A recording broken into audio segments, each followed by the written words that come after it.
question is for the Attorney-General. Prior to the 30 June deadline for organisations to sign up to the National Redress Scheme, the Attorney-General said, and I quote, "It's just not acceptable that institutions don't sign up. We will be making it a condition of contracts with the Victorian Government that institutions that have got a liability when it comes to institutional sexual abuse join the redress scheme." Ms Hennessy said funding was in jeopardy, including grants and funding to deliver social or other services. To date, the Jehovah's Witnesses organisations, which have over 1,800 accusations of sexual abuse against it, have not signed up to the scheme. Has the Victorian Government stopped all funding to Jehovah's Witnesses related organisations, and if not, why not? Minister Thiene. Thank you, President. I thank Ms Patton for her question and her ongoing interest and commitment to this area. I will refer the matter to the Attorney-General in relation to the Jehovah's Witnesses. Ms Patton on a supplementary.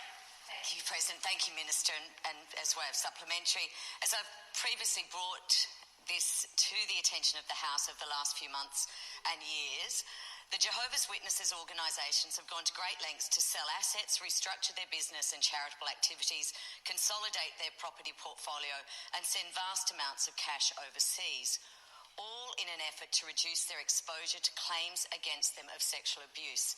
There are now 155 registered Jehovah's Witness organisations in Victoria. Will the government now strip them of the tax benefits they receive? Minister Thiene. Thank you, President. And again, I thank Ms Patton for her question. And consistent with my referral of the substantive, the supplementary will also be referred to the Attorney-General. Somebody reach around and slap your neighbor and say, "Neighbor, they in trouble now." Matter of fact, reach around one more time and slap your neighbor and say, "Just how dumb are they?" Ladies and gentlemen, welcome back to the JW Free Podcast. My name is James. I am your host. And when I say they, don't be looking around like you don't know who I'm talking about. You know exactly who I'm talking about, current Jehovah's Witnesses. The voice of the lady that you just heard, her name is Fiona Patton. She's the leader of the Reason Party and also a member of the Northern Metropolitan Region over in Australia. AKA, she is a politician who is speaking out, and she is speaking out loudly. So loud that her words are reverberating across the pond. Do you want to know what she's referring to? She's referring to Australia's National Redress Scheme. And we're going to get into that in just a second. But first, I want to say two important things. To those of you who may be listening, who have suffered through any type of abuse, period, organizational or institutional abuse, I am with you. I feel for you. Trust me. Okay? You're part of the reason why we, all of us former Jehovah's Witnesses, why we do what we do. It is time for them to be accountable. So I want you guys to know that. And second, I've been asking this question the last couple of weeks. Current Jehovah's Witnesses, do you still think we're lying to you? Did you hear everything this lady said in that 1 minute? Everything we've been telling you over the last year now, we've been telling you about how they're hiding money, sending it overseas, restructuring their corporate structure, consolidating kingdom halls, all in an effort to not be accountable. Is this a company you still want to be a part of? Let that sink in. Let's just deal with that. And now let's talk about the redress scheme. Let's break it down by word, okay? Redress, according to dictionary.com, remedy or set straight an undesirable or unfair situation, remedy or compensation for wrong or grievance. Fair enough, okay? So that's what that means. This is basically, in simpler terms, Australia has put together a national outreach program that requires these companies who have crossed the line in terms of institutional abuse to sign up for this program to first address that there's a problem. So it's an unofficial confession, right? To address that something happened, an injury happened. Not necessarily a physical one, but a problem is there. And if you think about it, we've both been on both sides of it, right? But if you think about a time where somebody did something really horrible to you, whatever their reasons were, and in those rare instances where that person came back and said, you know what, man, sorry, dude, I don't know what I was thinking about, or this happened, this is why, how much that relieves the pain of the injury, which is what most people who are in those types of situations, that's what they want. You did something to me. You hurt me, right? And this is where the Jehovah's, or I shouldn't say the Jehovah's Witnesses, let me say the governing body, because the Jehovah's Witnesses, the people, don't make the rules, okay? And so that's part of what this plan does, this redress scheme. It says, hey, we recognize there's a problem. Part two is, here's some support. Here's some counseling. Here's some whatever else they're offering to these people. And then on top of that, they're also offering a compensation deal on top of that. And we'll talk about how that works in a minute. But they're looking to make amends. And the Jehovah's Witness, the governing body, their organization isn't the only one, right? Several companies have signed up, but only 6 are left from the way I understood it. And one of them is them. You got it. It's the Jehovah's Witnesses who refused to sign up. And yesterday, I can't find the video, and I'm so upset. I was listening to someone breakdown of the Jehovah's Witnesses' reasoning or the governing body's reasoning for not joining. And it was, well, we don't have any child care services, after school programs, any of those things that would enhance any type of institutional abuse. So therefore, we're not guilty. Think about that for a second. Yet another excuse. Another excuse. Current Jehovah's Witnesses, are you sure this is something that you want to be a part of? Are you positive that this is Jehovah's Spirit guiding your organization? If you believe that, when you pray tonight, tomorrow, whenever you pray, ask him or her or it, whatever you think God is, ask, is this your will to hurt, maim, and slaughter without intervening, without accountability?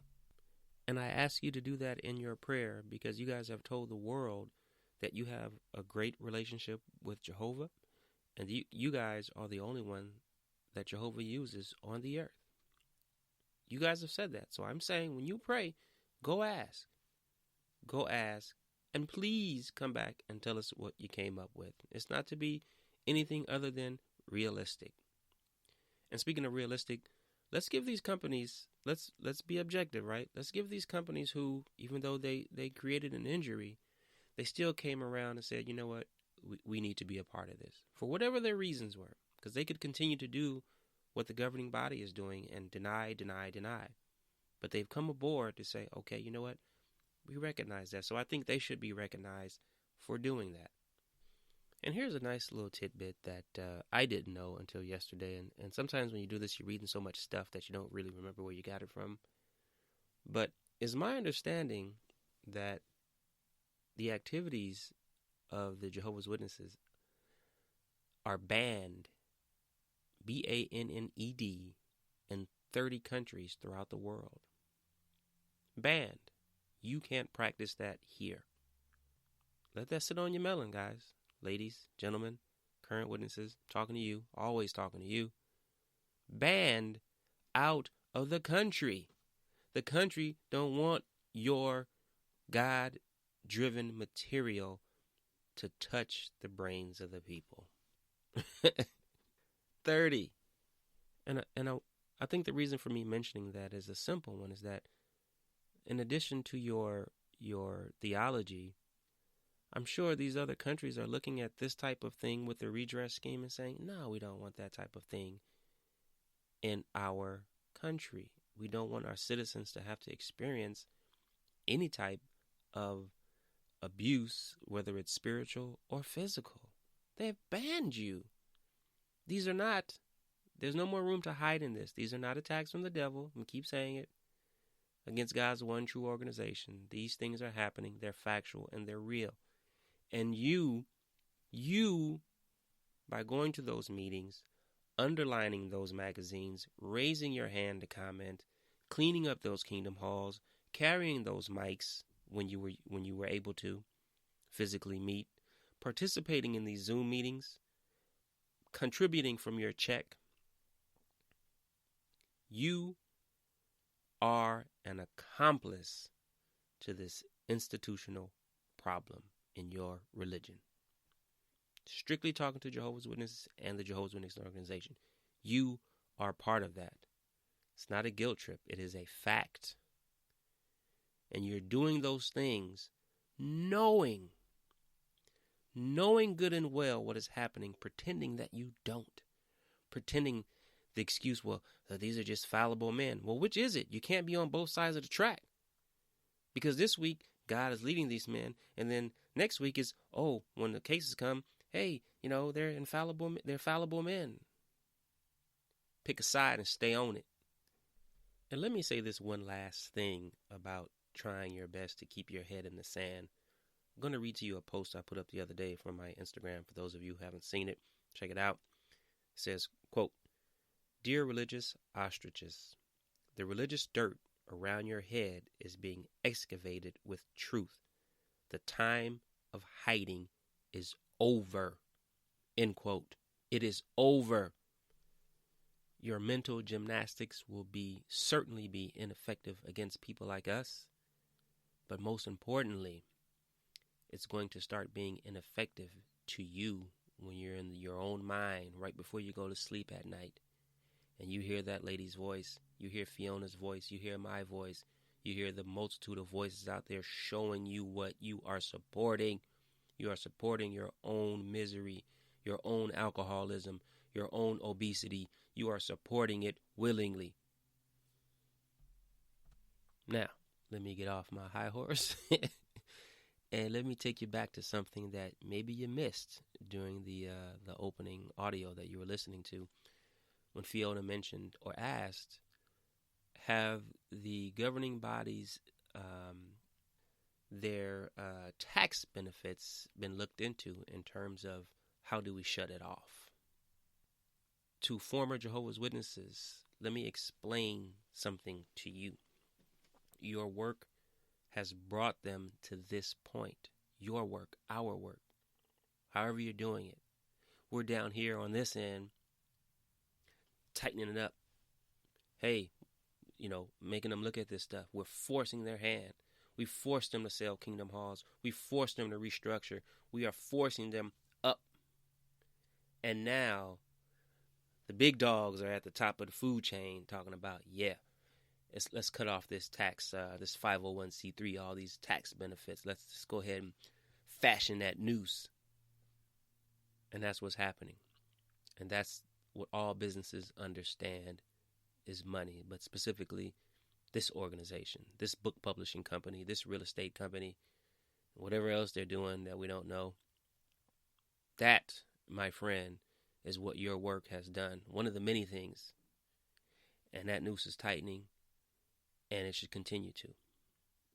That will be their downfall. In addition to, we know why they can't join this redress scheme. All it takes is one case. And I've been telling you, it's just going to take one for the door to open, and that is a wrap. You put this, they remove their tax benefits from it. It is over. I don't care how many billions they have. It is over.